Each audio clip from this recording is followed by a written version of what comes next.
Assalamualaikum warahmatullahi wabarakatuh semuanya. Senang bisa bertemu kembali di video kali ini. Di video kita kali ini, kita akan bahas mengenai pengetesan dengan non-destructive test pada launching gantry. Jadi NDT ini atau non-destructive test adalah metode pengujian yang dilakukan untuk mengevaluasi sifat suatu material tanpa merusak benda tersebut. Jadi tujuan utama NDT adalah untuk mendeteksi kecacatan atau kerusakan pada material tanpa menyebabkan kerusakan pada komponen aslinya. Jadi sebenarnya ada beberapa jenis NDT, antara lain ultrasonic test, radiografi, penetrasi test, magnetic particle test, dan ada beberapa lagi. Namun di video ini kita hanya sedikit menjelaskan tentang penggunaan magnetic particle inspection atau MPI. Jadi NDT itu menggunakan MPI atau magnetic particle inspection. Jadi ini digunakan pada launching gantry yang akan digunakan untuk reaction box girder nantinya. Jadi adapun pengujian ini digunakan untuk mendeteksi cacat yang terletak di permukaan atau sedikit di bawah permukaan pada benda yang bersifat ferromagnetik atau memiliki sifat kemagnetan tinggi. Mendeteksi adanya pembentukan medan magnet baru atau medan bocoran akibat garis gaya magnet yang terpotong oleh discontinuity sehingga akan menarik partikel magnetik untuk berkumpul di sekitar medan bocoran. Terkait dengan prosedur magnetic particle test ini, ada beberapa hal yang harus diperhatikan agar pengujian ini mendapatkan hasil yang memuaskan. Yang pertama, pembersihan awal saat material akan dilakukan pengujian. Kondisi permukaan benda uji harus diperhatikan. Permukaan harus bersih dari segala macam kotoran yang dapat mengganggu proses pengujian seperti oli, gemuk, atau grease, karat, debu, dan jenis kotoran lainnya, dan pastikan kering benda uji sebelum pengujian dilakukan. Kemudian, pemberian gaya magnet untuk menciptakan medan magnet pada daerah yang akan diuji. Hal ini dilakukan agar benda uji dapat menarik serbu ferromagnetik yang nantinya serbu tersebut akan mendeteksi diskontinuitas yang terdapat di permukaan benda uji. Pemberian partikel untuk mendeteksi adanya diskontinuitas. Pemberian partikel dimaksudkan untuk memudahkan pendeteksian diskontinuitas yang ada pada permukaan material. Pada metode basah yang digunakan umumnya adalah WCP, sedangkan pada metode kering biasanya menggunakan serbu kering ferromagnetik. Pada metode MPI ini sebenarnya ada 3 chemical yang digunakan.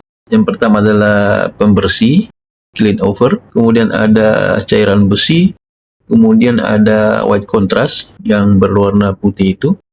Jadi prinsip kerja dari MPI ini itu sistem elektromagnetik yang membutuhkan yoke, yaitu alat bantu magnetik yang memiliki 2 kutub seperti yang Anda lihat itu seperti huruf Y. Jadi untuk membuktikan bahwa ada tidaknya crack atau retak pada spesimen, maka diperlukanlah alat ini yaitu yoke dan 3 chemical tadi. Kategori layak atau tidaknya sesuai dengan temuan di lapangan biasanya dari tim pelaksana, yaitu jika mendapati hasil crack atau retak yang lebih dari 1,25 mm, maka spesimen ini akan di-reject atau ditolak. Dan pengujian pada material yaitu setelah proses magnetisasi selesai maka dilakukan pendeteksian diskontinuitas yang terdapat pada permukaan. Biasanya partikel WC yang telah diaplikasikan akan terjebak dalam retak atau cacat yang ada di permukaan. Setelah ditemukan cacat yang ada, maka selanjutnya dilihat jenis diskontinuitas apa yang ada di dalam material dan dilakukan pendataan agar dapat ditentukan untuk diskontinuitas tersebut apakah harus diperbaiki atau tidak. Kemudian penghilangan medan magnet pada material setelah pengujian selesai. Material yang sudah digunakan harus dilakukan proses demagnetisasi, kemudian pembersihan pasca pengujian. Jadi pembersihan dilakukan setelah seluruh pengujian telah selesai agar material yang sudah digunakan terbebas dari segala kotoran yang dapat mempengaruhi sifat fisik dari material. Jadi pengujian ini dilakukan secara cermat sehingga sama sekali tidak merusak berbagai komponen aslinya. Ada beberapa alat yang digunakan dalam magnetic particle test atau MPI. Salah satunya adalah yoke, seperti yang Anda lihat. Jadi yoke ini adalah alat yang berbentuk seperti huruf Y yang digunakan untuk menghasilkan medan magnet pada permukaan benda uji. Setelah ditemukan crack atau retak pada spesimen, maka dilakukanlah pengelasan untuk memperbaikinya, seperti yang Anda lihat sekarang. Jadi MPI ini atau Magnetic Particle Test ini pengujian yang dapat digunakan untuk mengecek adanya diskontinuitas pada material yang telah dilakukan proses pengelasan, pemanasan, machining, dan proses manufaktur lainnya. Jadi seperti yang Anda lihat bahwa rata-rata yang dites itu adalah material yang sudah dilakukan pengelasan sebelumnya. Dan untuk memastikan apakah pengelasan tersebut yang pernah dilakukan sebelumnya masih baik atau tidak. Dan untuk mengetahui apa baik tidaknya pengelasan ini, karena sudah pernah dilakukan pekerjaan pada alat yang sedang di NDT test ini. Mungkin sudah beberapa bulan bahkan tahunan, maka untuk mengetahui apakah masih layak atau tidak, maka harus dengan pembuktian dengan penggunaan alat Magnetic Particle Test ini. Dan seperti yang Anda lihat, pengelasan-pengelasan ini adalah bentuk perbaikan setelah ditemukan adanya crack di beberapa titik yang sudah dilakukan pengujian atau pengetesan ini. Jadi setelah dilakukan pengelasan ini, tidak dilakukan lagi pengecekan atau pengetesan ulang. Jadi hanya dibersihkan saja sisa-sisa lasan yang dilakukan. Jadi pengetesan dengan NDT dengan menggunakan Magnetic Particle Test ini atau MPI ini tentu saja mempunyai beberapa keuntungan dan juga ada kekurangan. Jadi kelebihan atau keuntungan dari Magnetic Particle ini lebih portable dan cocok digunakan saat pengujian di lapangan. Kemudian relatif lebih mudah dan lebih murah. Pelatihan yang lebih murah dan cenderung tidak rumit. Peka terhadap retak pada permukaan yang sangat halus dan diskontinuitas yang dekat dengan permukaan pada logam baja. Kemudian dapat digunakan pada material yang dicat tipis dan bagian-bagian plat. Kemudian tentu saja ada beberapa juga kekurangan dari MPI ini. Yang pertama, hanya bisa digunakan pada material baja. Pembersihan pasca pengujian mungkin diperlukan. Kebutuhan ampere yang tinggi pada material yang besar. Kemudian proses demagnetisasi mungkin diperlukan. Kemudian pengujian berulang mungkin diperlukan, tergantung pada kerumitan bagian pada material. Nah, terkait dengan kriteria penerimaan terhadap uji magnetic particle ini, semua permukaan yang diuji harus bebas dari yang pertama adalah indikasi linear yang relevan, yaitu lebih besar dari 1,5 mm. Kemudian indikasi rounded yang relevan, di mana ukurannya lebih besar dari 5 mm.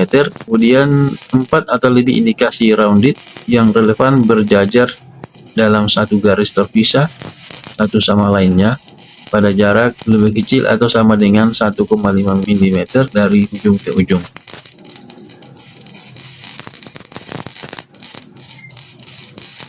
Adapun cara menentukan kriteria penerimaan pada pengujian Magnetic Particle Inspection ini atau MPI ini melibatkan beberapa langkah penting. Yang pertama adalah pengujian kualitas alat. Jadi pastikan semua alat dan perlengkapan pengujian MPI dalam kondisi baik dan telah dikalibrasi sesuai dengan standar yang ditetapkan. Yang kedua adalah kualifikasi personel. Orang yang melakukan pengujian MPI harus memenuhi persyaratan kualifikasi yang ditetapkan dalam ASME Section 5. Kemudian prosedur pengujian, yaitu ikut prosedur pengujian MPI dengan ketat untuk memastikan keakuratan hasil. Prosedur ini harus ditunjukkan secara langsung untuk memastikan bahwa semua orang yang terlibat memahami prosedurnya. Ikuti standar ASTM yang terkait dengan pengujian MPI seperti yang tercantum dalam subsection atau subseksi B ASME Section 5. Kemudian evaluasi hasil pengujian untuk memastikan bahwa semua cacat yang ada dapat dideteksi dengan akurat. Kriteria penerimaan biasanya berupa persentase penurunan kemampuan bacaan atau ketelitian dalam mendeteksi cacat. Dengan memenuhi kriteria-kriteria ini, material dapat diterima untuk pengujian MPI yang efektif dan akurat.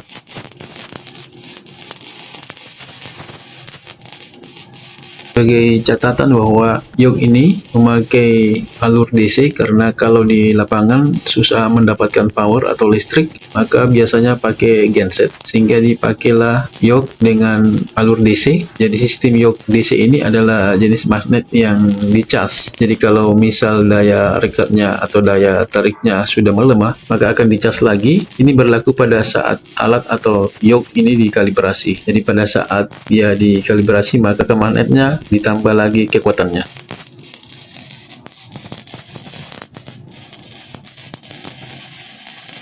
Saya kira demikian. Mudah-mudahan video ini ada manfaatnya. Kalau ada komen atau saran, silahkan diisi di kolom komentar. Sekian, terima kasih. Assalamualaikum warahmatullahi wabarakatuh.